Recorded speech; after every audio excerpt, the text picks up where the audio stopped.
رسول اللہ صلی اللہ علیہ وآلہ وسلم مکہ میں شعب بنی ہاشم کے اندر 9 ربیع الاول عام الفیل یوم دوشنبہ 20 یا 22 اپریل 571 عیسوی کو صبح کے وقت پیدا ہوئے۔ اس وقت نشیرواں عادل کی تخت نشینی کا 40واں سال تھا۔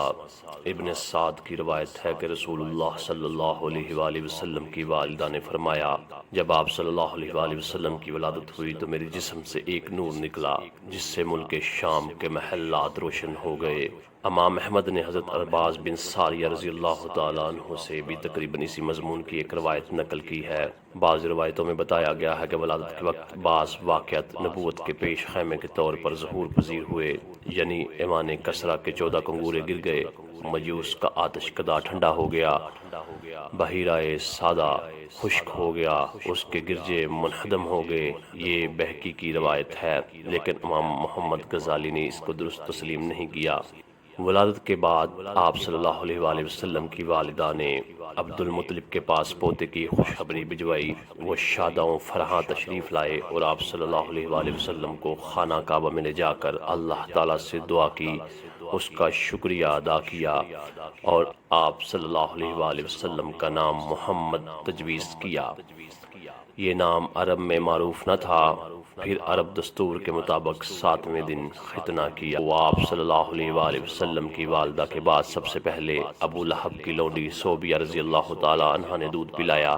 اس وقت اس کی گود میں جو بچہ تھا اس کا نام مسروح رضی اللہ تعالیٰ عنہ تھا۔ صوبیہ رضی اللہ تعالیٰ عنہ نے آپ صلی اللہ علیہ وآلہ وسلم سے پہلے حضرت حمزہ بن عبد المطلب کو اور آپ صلی اللہ علیہ وآلہ وسلم کے بعد ابو سلمہ رضی اللہ تعالیٰ عنہ بن عبد الاسد مخزومی کو بھی دودھ پلایا تھا۔ عرب کے شہری باشندوں کا دستور تھا کہ وہ اپنے بچوں کو شہری امراض سے دور رکھنے کے لیے دودھ پلانے والی بدوی عورتوں کے حوالے کر دیا کرتے تھے تاکہ ان کے جسم طاقتور اور اعصاب مضبوط ہوں اور اپنے گہوارہ ہی سے خالص اور ٹھوس عربی زبان سیکھ لیں۔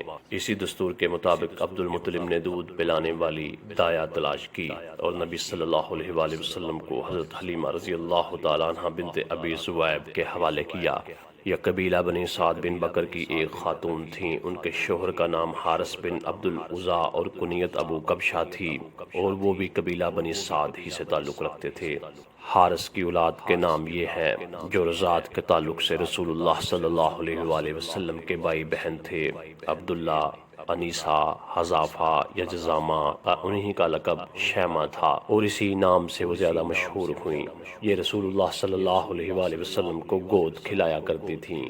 ان کے علاوہ ابو سفیان بن حارث بن عبد المطلب جو رسول اللہ صلی اللہ علیہ وآلہ وسلم کے چچیرے بھائی تھے، وہ بھی حضرت حلیمہ رضی اللہ تعالیٰ عنہ کے واسطے سے آپ کے رضائی بھائی تھے۔ آپ صلی اللہ علیہ وآلہ وسلم کے چچا حضرت حمزہ رضی اللہ تعالیٰ عنہ بن عبد المطلب بھی دودھ پلانے کے لیے بنو سعد کی ایک عورت کے حوالے کیے گئے تھے۔ اس عورت نے بھی ایک دن حسب معمول رسول اللہ صلی اللہ علیہ وآلہ وسلم حضرت حلیمہ رضی اللہ تعالیٰ عنہ کے پاس تھے، آپ کو دودھ پلا دیا۔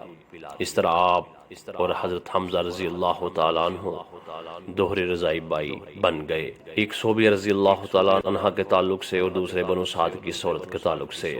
رضاعت کے دوران حضرت حلیمہ رضی اللہ تعالیٰ عنہ نے نبی صلی اللہ علیہ وآلہ وسلم کی برکت کے ایسے مناظر دیکھے کہ سراپا حیرت رہ گئیں۔ تفصیلات انہی کی زبانی بیان کرتی ہیں۔ ابن اسحاق کہتے ہیں کہ حضرت حلیمہ رضی اللہ تعالیٰ عنہ بیان کیا کرتی تھی کہ وہ اپنے شوہر کے ساتھ ایک چھوٹا سا دودھ پیتا بچہ لے کر بنی سعد کی کچھ عورتوں کے قافلے میں اپنے شہر سے باہر دودھ پینے والے بچوں کی تلاش میں نکلیں۔ یہ قحط سالی کے دن تھے اور قحط نے کچھ باقی نہ چھوڑا تھا۔ وہ اپنی ایک سفید گدی پر سوار تھیں اور ہمارے پاس ایک اونٹنی بھی تھی، لیکن باخدا اس سے ایک قطرہ دودھ نہ نکلتا تھا۔ ادھر بھوک سے بچہ اس قدر بلکتا تھا کہ ہم رات بھر سو نہیں سکتے تھے۔ نہ میرے سینے میں بچہ کے لیے کچھ تھا، نہ اونٹنی اس کی خوراک دے سکتی تھی، بس ہم بارش اور خوشحالی کی آس لگائے بیٹھے تھے۔ میں اپنی گدی پر سوار ہو کر چلی تو وہ کمزوری اور دبلے پن کے سبب اتنی سست رفتار نکلی کہ پورا قافلہ تنگ آ گیا۔ خیر ہم کسی نہ کسی طرح دودھ پینے والے بچوں کی تلاش میں مکہ پہنچ گئے۔ پھر ہم میں سے کوئی عورت ایسی نہیں تھی جس پر رسول اللہ صلی اللہ علیہ وآلہ وسلم کو پیش نہ کیا گیا ہو، مگر جب اسے بتایا جاتا کہ آپ صلی اللہ علیہ علیہ وآلہ وسلم یتیم ہیں تو آپ صلی اللہ علیہ وآلہ وسلم کو لینے سے انکار کر دیتی، کیونکہ ہم بچے کے والد سے داد و دہش کی امید رکھتے تھے۔ ہم کہتے کہ یہ تو یتیم ہے، بھلا اس کی بیوہ ماں اور اس کے دادا کیا دے سکتے ہیں۔ بس یہی وجہ تھی کہ ہم آپ کو لینا نہیں چاہتے تھے۔ ادھر جتنی عورتیں میرے ہمراہ آئی تھیں سب کو کوئی نہ کوئی بچہ مل گیا، صرف مجھ ہی کو نہ مل سکا۔ جب واپسی کی باری آئی تو میں نے اپنے شوہر سے کہا، خدا کی قسم مجھے اچھا نہیں لگتا کہ میری ساری سہیلیاں تو بچے لے کر جائیں اور تنہا میں کوئی بچہ لیے بغیر واپس جاؤں۔ میں جا کر اسی یتیم بچے کو لیتی ہوں۔ شوہر نے کہا، کوئی حرج نہیں، ممکن ہے کہ اللہ اسی میں ہمارے لیے برکت پیدا کر دے۔ اس کے بعد میں نے جا کر بچہ لے لیا اور محض اسی بنا پر لے لیا کہ کوئی اور بچہ نہ مل سکا۔ حضرت حلیمہ رضی اللہ تعالیٰ عنہ کہتی ہیں کہ جب میں بچے کو لے کر اپنے ڈیرے پر واپس آئی اور اسے اپنی آغوش میں رکھا تو اس نے جس قدر چاہا دونوں سینے دودھ کے ساتھ اس پر امڈ پڑے اور اس نے شکم سیر ہو کر پیا۔ اس کے ساتھ اس کے بھائی نے بھی شکم سیر ہو کر پیا، پھر دونوں سو گئے، حالانکہ اس سے پہلے ہم اپنے بچے کے ساتھ سو نہیں سکتے تھے۔ ادھر میرے شوہر اونٹنی دھونے گئے تو دیکھا کہ اس کا تھن دودھ سے لبریز ہے۔ انہوں نے اتنا دودھ دہا کہ ہم دونوں نے نہایت آسودہ ہو کر پیا اور بڑے آرام سے رات گزاری۔ ان کا بیان ہے کہ صبح ہوئی تو میرے شوہر نے کہا، حلیمہ خدا کی قسم تم نے ایک بابرکت روح حاصل کی ہے۔ میں نے کہا، مجھے بھی یہی توقع ہے۔ حلیمہ رضی اللہ تعالیٰ عنہ کہتی ہیں کہ اس کے بعد ہمارا قافلہ روانہ ہوا۔ میں اپنی اسی خستہ حال گدی پر سوار ہوئی اور اس بچے کو بھی اپنے ساتھ لیا، لیکن اب وہی گدی خدا کی قسم پورے قافلے کو کاٹ کر اس طرح آگے نکل گئی کہ کوئی گدھا اس کا ساتھ نہ پکڑ سکا۔ یہاں تک کہ میری سہیلیاں مجھ سے کہنے لگیں، او ابو زبیب کی بیٹی، ارے یہ کیا ہے، ذرا ہم پر مہربانی کر، آخر یہ تیری وہی گدی تو ہے جس پر تو سوار ہو کر آئی تھی۔ میں کہتی، ہاں ہاں باخدا یہ وہی ہے۔ وہ کہتی، اس کا یقیناً کوئی خاص معاملہ ہے۔ پھر ہم بنو سعد میں اپنے گھروں کو آ گئے۔ مجھے معلوم نہیں کہ اللہ کی روئی زمین کا کوئی خطہ ہمارے علاقے سے زیادہ قحط زدہ تھا، لیکن ہماری واپسی کے بعد میری بکریاں چرنے جاتی تو آسودہ حال اور دودھ سے بھرپور واپس آتی۔ ہم دوتے اور پیتے، جبکہ کسی اور انسان کو دودھ کا ایک قطرہ بھی نصیب نہ ہوتا۔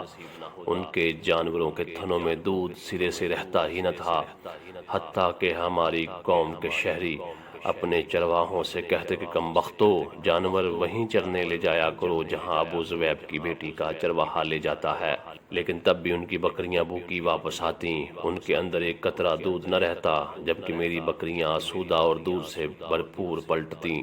اس طرح ہم اللہ کی طرف سے مسلسل اضافے اور خیر کا مجاہدہ کرتے رہے، یہاں تک کہ اس بچے کے 2 سال پورے ہو گئے اور میں نے دودھ چھڑا دیا۔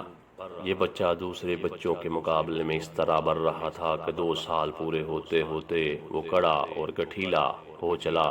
اس کے بعد ہم اس بچے کو اس کی والدہ کے پاس لے گئے، لیکن ہم اس کی جو برکت دیکھتے آئے تھے اس کی وجہ سے ہماری انتہائی خواہش یہی تھی کہ وہ ہمارے پاس رہے۔ چنانچہ ہم نے اس کی ماں سے گفتگو کی۔ میں نے کہا، کیوں نہ آپ اپنے بچے کو میرے پاس ہی رہنے دیں کہ ذرا مضبوط ہو جائے، کیونکہ مجھے اس کے متعلق مکہ کی وبا کا خطرہ ہے۔ غرض ہمارے مسلسل اصرار پر انہوں نے بچہ ہمارے حوالے واپس کر دیا۔ اس طرح رسول اللہ صلی اللہ علیہ وآلہ وسلم مدت رضاعت ختم ہونے کے بعد بنو سعد میں رہے، یہاں تک کہ ولادت کے 4تھے سال یا 5ویں سال شق صدر یعنی سینہ مبارک چاک کیے جانے کا واقعہ پیش آیا۔ اس کی تفصیل حضرت انس رضی اللہ تعالیٰ عنہ سے صحیح مسلم میں مروی ہے کہ رسول اللہ صلی اللہ علیہ وآلہ وسلم کے پاس جبرائیل علیہ السلام تشریف لائے۔ آپ بچوں کے ساتھ کھیل رہے تھے۔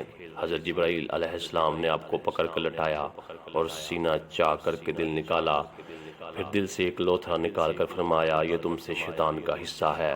پھر دل کو ایک تشت میں زمزم کے پانی سے دھویا اور پھر اسے جوڑ کر اسی جگہ لٹا دیا۔ ادھر بچے دوڑ کر آپ صلی اللہ علیہ وآلہ وسلم کی ماں یعنی دایا کے پاس پہنچے اور کہنے لگے، محمد صلی اللہ علیہ وآلہ وسلم کو قتل کر دیا گیا۔ ان کے گھر کے لوگ چٹ پٹ پہنچے، دیکھا تو آپ کا رنگ اترا ہوا تھا۔ اس واقعے کے بعد حضرت حلیمہ رضی اللہ تعالی عنہا کو خطرہ محسوس ہوا اور انہوں نے آپ کو آپ کی ماں کے حوالے کر دیا۔ چنانچہ آپ 6 سال کی عمر تک والدہ ہی کی آغوش محبت میں رہے۔ ادھر حضرت آمنہ کا ارادہ ہوا کہ وہ آپ صلی اللہ علیہ وآلہ وسلم کو اپنے متوفی شوہر کی یاد وفا میں یثرب جا کر ان کی قبر کی زیارت کریں۔ چنانچہ وہ اپنے یتیم بچے محمد صلی اللہ علیہ وآلہ وسلم، اپنی خادمہ ام ایمن اور اپنے سرپرست المطلب کی معیت میں کوئی 500 کلومیٹر کی مسافت طے کر کے مدینہ تشریف لے گئیں اور وہاں 1 ماہ تک قیام کر کے واپس ہوئیں، لیکن ابھی ابتدا راہ میں تھیں کہ بیماری نے آ لیا۔ پھر یہ بیماری شدت اختیار کرتی گئی، یہاں تک کہ مکہ اور مدینہ کے درمیان مقام ابوا میں پہنچ کر رحلت فرما گئیں۔ والدہ کی وفات کے بعد بوڑھے عبد المطلب اپنے پوتے کو لے کر مکہ پہنچے۔ ان کا دل اپنے اس یتیم پوتے کی محبت و شفقت کے جذبات سے تپ رہا تھا، کیونکہ اب اسے ایک نیا چرکا لگا تھا جس نے پرانے زخم کریت دیے۔ عبد المطلب کے جذبات میں پوتے کے لیے ایسی رقت تھی کہ ان کی اپنی صلبی اولاد سے بھی کسی کے لیے ایسی رقت نہ تھی۔ چنانچہ قسمت نے آپ کو تنہائی کے جس صحرا میں لا کھڑا کیا تھا، عبد المطلب اس میں آپ کو تنہا چھوڑنے کے لیے تیار نہ تھے، بلکہ آپ کی اپنی اولاد سے بھی بڑھ کر چاہتے اور بڑوں کی طرح ان کا احترام کرتے تھے۔ ابن حشام کا بیان ہے کہ عبد المطلب کے لیے خانہ کعبہ کے سائے میں فرش بچھایا جاتا، ان کے سارے لڑکے فرش کے گرد بیٹھ جاتے، عبد المطلب تشریف لاتے تو فرش پر بیٹھتے۔ ان کی عظمت کے پیش نظر ان کا کوئی لڑکا فرش پر نہ بیٹھتا، لیکن رسول اللہ صلی اللہ علیہ وآلہ وسلم تشریف لاتے تو فرش ہی پر بیٹھ جاتے۔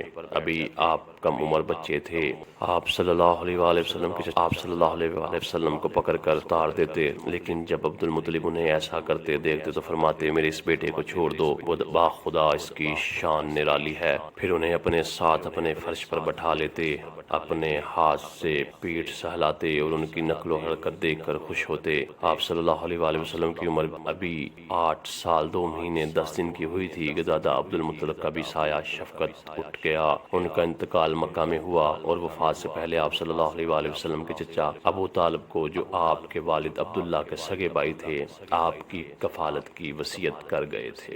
ابو طالب نے اپنے بھتیجے کا حق کفالت بڑی خوبی سے ادا کیا۔ آپ صلی اللہ علیہ وآلہ وسلم کو اپنی اولاد میں شامل کیا، بلکہ ان سے بھی بڑھ کر مانا، مزید اعزاز و احترام سے نوازا، 40 سال سے زیادہ عرصے تک قوت پہنچائی، اپنی حمایت کا سایہ دراز رکھا، اور آپ صلی اللہ علیہ وآلہ وسلم کی بنیاد پر دوستی اور دشمنی کی۔ ابن ساکر سے روایت ہے کہ جب مکہ میں قحط سالی ہوئی تو مشرکین نے ابو طالب سے کہا وادی قحط کا شکار ہے، بال بچے کال کی زد میں ہیں، چلیے بارش کی دعا کیجیے۔ ابو طالب ایک بچہ ساتھ لے کر برآمد ہوئے۔ بچہ ابر آلود سورج معلوم ہوتا تھا، جس سے گنا بادل ابھی چھٹا ہو۔ اس کے ارد گرد اور بھی بچے تھے۔ ابو طالب نے اس بچے کا ہاتھ پکڑ کر اس کی پیٹھ کعبہ کی دیوار سے ٹیک دی۔ بچے نے ان کی انگلی پکڑ رکھی تھی۔ اس وقت آسمان پر بادل کا ایک ٹکڑا نہ تھا، لیکن دیکھتے دیکھتے ادھر ادھر سے بادل کی آمد شروع ہو گئی اور ایسی دھواں دار بارش ہوئی کہ وادی میں سیلاب آ گیا اور شہر و بیاباں شاداب ہو گئے۔ بعد میں ابو طالب نے اسی واقعے کی طرف اشارہ کرتے ہوئے محمد صلی اللہ علیہ وآلہ وسلم کی مدح میں کہا تھا، وہ خوبصورت ہیں، ان کے چہرے سے بارش کا فیضان طلب کیا جاتا ہے، یتیموں کے ماوا اور بیواؤں کے محافظ ہیں۔ جب آپ صلی اللہ علیہ وآلہ وسلم کی عمر 12 برس کی ہوئی تو ابو طالب آپ صلی اللہ علیہ وآلہ وسلم کو ساتھ لے کر تجارت کے لیے ملک شام کے سفر پر نکلے اور بصرہ پہنچے۔ بصرہ شام کا ایک مقام اور قرآن کا مرکزی شہر ہے۔ اس وقت یہ جزیرات العرب کے رومی مقبوضات کا دارالحکومت تھا۔ اس شہر میں جرجیس نامی ایک راہب رہتا تھا جو بحیرہ کے لقب سے معروف تھا۔ جب قافلے نے وہاں پڑاؤ ڈالا تو یہ راہب اپنے گرجا سے نکل کر قافلے کے اندر آیا اور اس کی میزبانی کی، حالانکہ اس سے پہلے وہ کبھی نہیں نکلتا تھا۔ اس نے رسول اللہ صلی اللہ علیہ وآلہ وسلم کو آپ صلی اللہ علیہ وآلہ وسلم کے اوصاف کی بنا پہچان لیا، اور آپ صلی اللہ علیہ وآلہ وسلم کا ہاتھ پکڑ کر کہا یہ سید العالمین ہیں، اللہ انہیں رحمت للعالمین بنا کر بھیجے گا۔ ابو طالب نے کہا آپ کو یہ کیسے معلوم ہوا؟ اس نے کہا تم لوگ جب گاڑی کے اس جانب نمودار ہوئے تو کوئی بھی درخت یا پتھر ایسا نہیں تھا جو سجدہ کے لیے جھک نہ گیا ہو، اور یہ چیزیں نبی کے علاوہ کسی اور انسان کو سجدہ نہیں کرتی۔ پھر میں نے مہر نبوت سے پہچانتا ہوں جو کندھے کے نیچے کڑی نرم ہڈی کے پاس سیب کی طرح ہے، اور ہم انہیں اپنی کتابوں میں بھی پاتے ہیں۔